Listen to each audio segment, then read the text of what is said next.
Selamat berjumpa kembali Bapak Ibu, saudari-saudara umat beriman terkasih dalam Tuhan. Selamat berhari Minggu di akhir November ini sekaligus kita memasuki masa liturgi yang baru, yaitu masa Advent yang ditandai dengan pemberkatan Corona Advent, di mana di Corona Advent ada 4 hari Minggu di lingkaran Corona itu, yang menggambarkan 4 hari Minggu Advent yang akan kita lewati sebelum merayakan Hari Raya Natal. Saya mengajak kita saudara-saudari merenungkan hari ini kutipan Injil Matius bab 24 ayat 37 sampai 44. Kita mendengarkan sabda Tuhan. Dalam nama Bapa dan Putra dan Roh Kudus. Amin. Sekali peristiwa, Yesus bersabda kepada murid-muridnya, sebagaimana halnya pada zaman Nuh, demikian pula kelak pada kedatangan Putra Manusia. Pada zaman sebelum air bah itu, orang makan dan minum, kawin dan mengawinkan, sampai pada hari Nuh masuk ke dalam bahtera. Mereka tidak menyadari apa yang terjadi sampai air bah itu datang dan melenyapkan mereka semua. Demikian halnya kelak pada kedatangan Putra Manusia. Pada waktu itu, kalau ada 2 orang di ladang, yang seorang akan dibawa, yang lain ditinggalkan. Kalau ada 2 orang perempuan sedang menggiling gandum, yang seorang akan dibawa dan yang lain ditinggalkan. Oleh karena itu berjaga-jagalah, sebab kamu tidak tahu pada hari mana Tuhanmu datang. Tetapi ketahuilah ini, jika tuan rumah tahu pada waktu mana pencuri datang, ketika malam, pastilah ia berjaga-jaga. Dan tidak akan pernah membiarkan rumahnya dibongkar. Sebab itu, hendaklah kamu juga siap sedia, karena Putra Manusia datang pada saat yang tidak kamu duga. Demikianlah sabda Tuhan. Bapak Ibu saudari-saudara, umat beriman terkasih dalam Tuhan kita Yesus Kristus. Tahukah Anda akan sebuah lagu yang berjudul One of Us? Seorang di antara kita. Kalau Anda tahu, meskipun ini lagu dalam bahasa Inggris, tapi adalah lagu yang juga sudah banyak dikenal, banyak dinyanyikan, banyak menjadi inspirasi bagi banyak orang. Suatu ketika lagu ini diunggah ke media, lagu yang dinyanyikan oleh Joan Osborne ini terdengar seakan-akan seperti jutaan lagu lain dengan melodi yang sangat nyaman di telinga, enak untuk didengarkan. Akan tetapi kalau diperhatikan betul syairnya, lagu ini sebetulnya saudari-saudara membayangkan kehadiran Tuhan di dunia ini. Syairnya merenungkan bagaimana kalau ternyata Tuhan adalah salah seorang di antara kita. Berpenampilan kumal, ibarat orang asing di dalam bus misalnya, atau di dalam kereta. Seperti orang kebanyakan yang hendak pulang ke rumah. Syair lagu ini kemudian diakhiri dengan kalimat yang jenaka, bahwa Tuhan mungkin serba kesepian di sepanjang jalan, dan tak ada seorang pun yang menelpon dia kecuali mungkin dari paus di Vatikan. Saudari-saudara umat beriman terkasih dalam Tuhan. Hal yang mengherankan ialah ada ribuan tanggapan dan komentar di bawah video ini. Begitu banyak orang memuji, begitu banyak orang terinspirasi oleh keindahan lagu dan syairnya, tapi banyak pula yang berkomentar sinis. Dan video ini masih dikunjungi hingga jutaan orang. Ini bukan sebuah rekor. Karena banyak video musik lain yang lebih sering ditonton, yang lebih banyak diputar. Tampaknya saudara-saudari sesuatu yang dianggap biasa dalam tanda kutip. Seperti lagu ini, lekas diabaikan orang. Apapun yang biasa dengan mudah dilupakan. Apakah berita tentang kehadiran Tuhan terlalu biasa kita dengarkan? Sebuah perenungan tentang bagaimana Tuhan datang di tengah-tengah kehidupan sehari-hari diperlukan untuk mengawali masa Advent kita ini. Tidak ada hal yang biasa bagi Tuhan. Sekali lagi, tidak ada hal yang biasa bagi Tuhan. Injil Matius yang kita dengarkan dalam kutipan Injil tadi, saudara-saudari, menyiratkan sebuah pergulatan jemaat Kristiani setelah peperangan Romawi Yahudi. Sekitar 10 tahun setelah kerusakan Yerusalem. Air bah disebut oleh Matius untuk menggambarkan kehancuran yang mengerikan itu. Kedatangan anak manusia pun kemudian diwartakan. Namun bukan sebagai sebuah bentuk ramalan. Sebab justru nuansa bacaan ini ialah ketidaktahuan akan hari dan tanda-tandanya. Bukankah semua bencana yang dialami sebagai kejadian itu terjadinya tiba-tiba, saudara-saudari?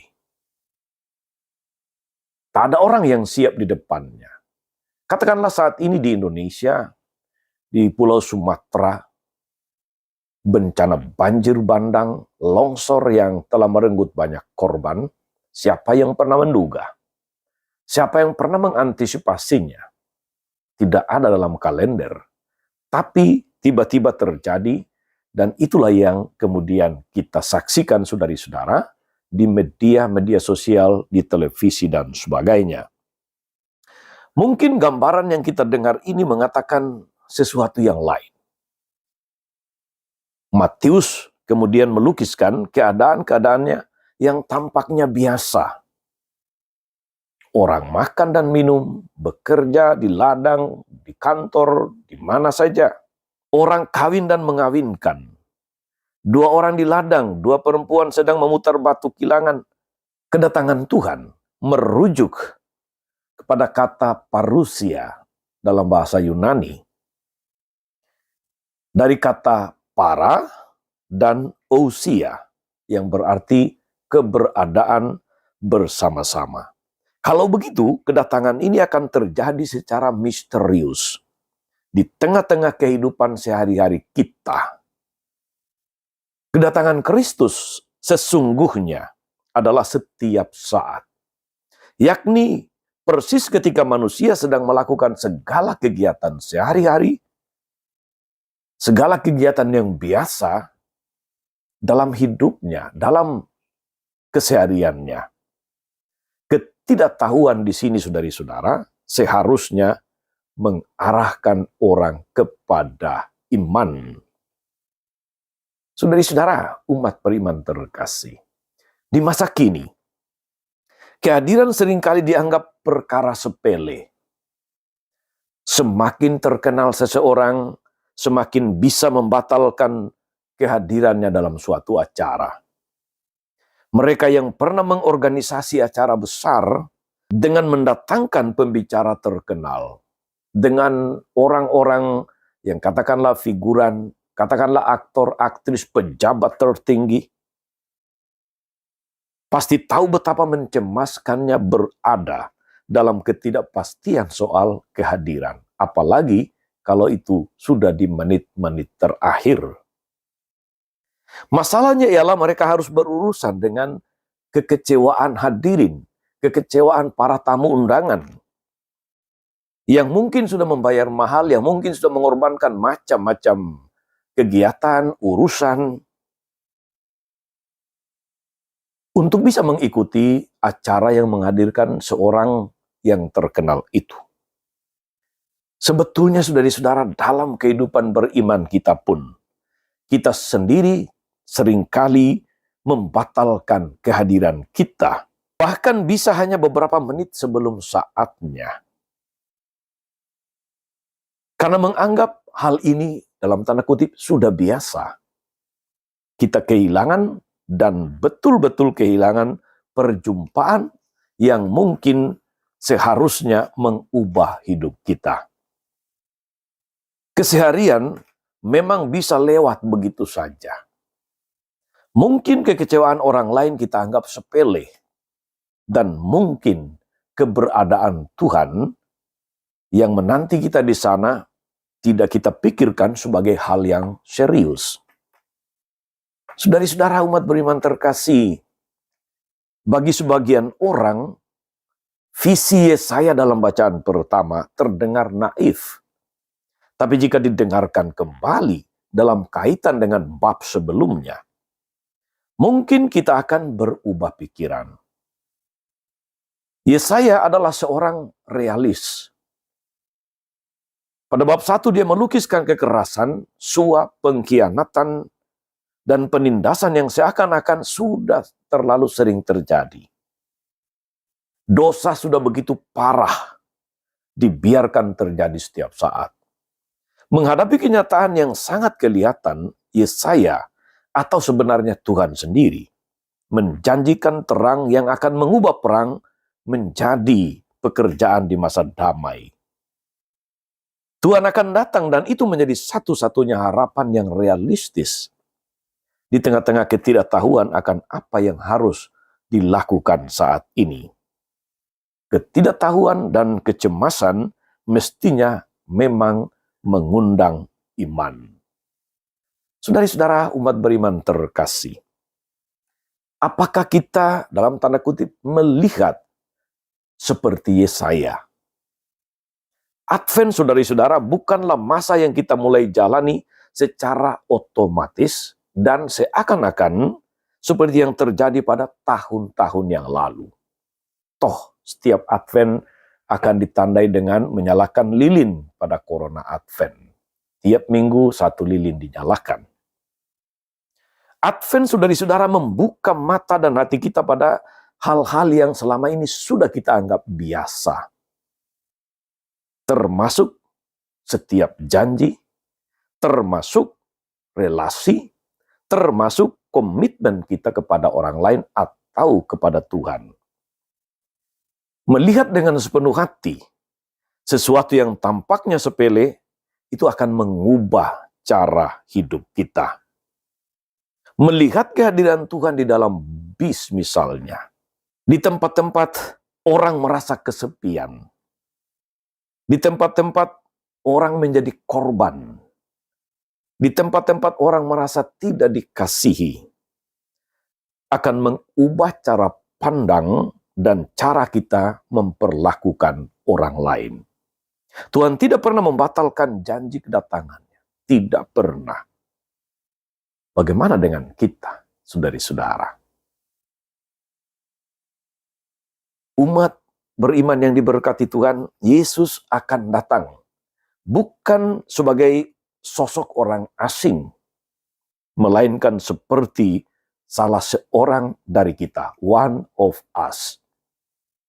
Semoga kita melihat dan menyapa Dia, melayaninya dengan pantas dan menyambut Dia dengan ramah, dengan hangat di rumah hati kita.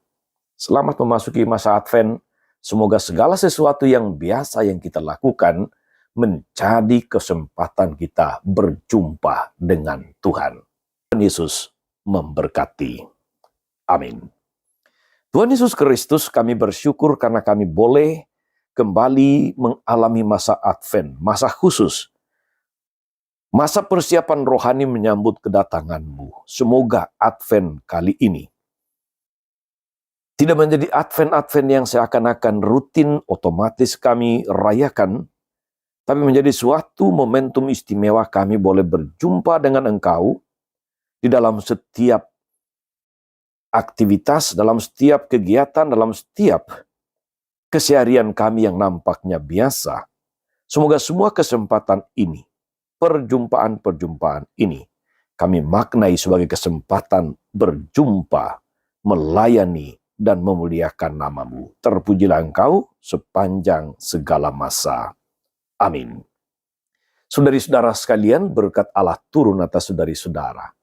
Atas mereka yang kita doakan atau kita janjikan doa, para korban bencana banjir dan longsor di Sumatera. Segala rencana, karya, pelayanan, dan ibadah kita hari ini, Bapa dan Putra dan Roh Kudus. Amin. Tetap sehat, teruslah menjadi berkat.